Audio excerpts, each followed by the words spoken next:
Ikalimang kabanata. Mga bilin sa mga namumuno sa iglesia at sa mga kabataan.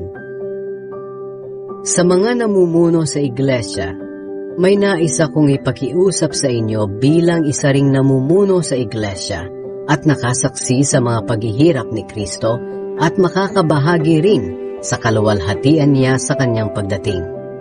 Alagaan ninyong mabuti ang mga mananampalatayang kasama ninyo. Katulad sila ng mga tupa at kayo ang mga tagapag-alaga nila. Dapat taos-puso ninyo silang pangalagaan dahil ito ang nais ng Diyos. Hindi dahil sa napipilitan lang kayo o dahil sa may hinihintay kayong kapalit, kundi dahil sa nais talaga ninyong makatulong sa kanila. Huwag kayong maghahari-harian sa mga mananampalatayang ipinagkatiwala sa inyo upang alagaan, kundi maging halimbawa kayo sa kanila. At pagdating ni Kristo na siyang Pangulong tagapag-alaga, tatanggap kayo ng gantimpalang napakaganda at hindi kukupas kailanman. At kayo namang mga kabataan, magpasakop kayo sa matatanda. At kayong lahat na mga mananampalataya, magpakumbaba kayo at maglingkod sa isa't isa. Dahil sinasabi sa kasulatan, kinamumuhian ng Diyos ang mga mapagmataas, ngunit kinakaawaan niya ang mga mapagpakumbaba.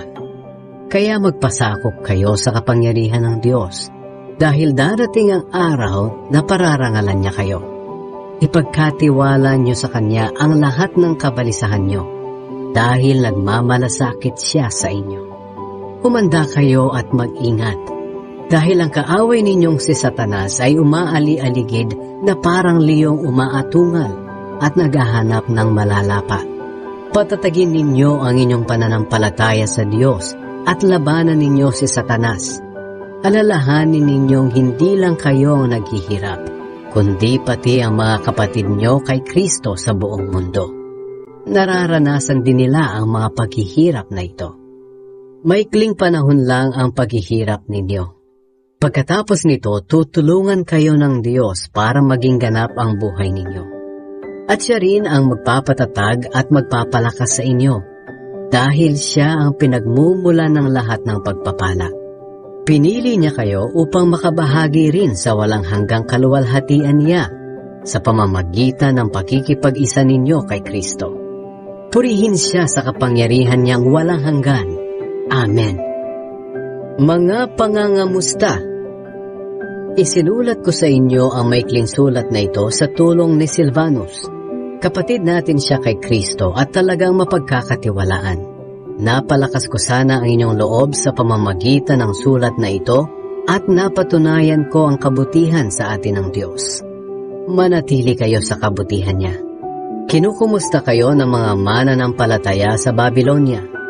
Katulad nyo, mga pinili rin sila ng Diyos na maging mga anak niya. Kinukumusta rin kayo ni Marcos na itinuturing kong anak. Magbatian kayo bilang magkakapatid kay Kristo. Sa inyong lahat na kay Kristo, sumainyo nawa ang kapayapaan.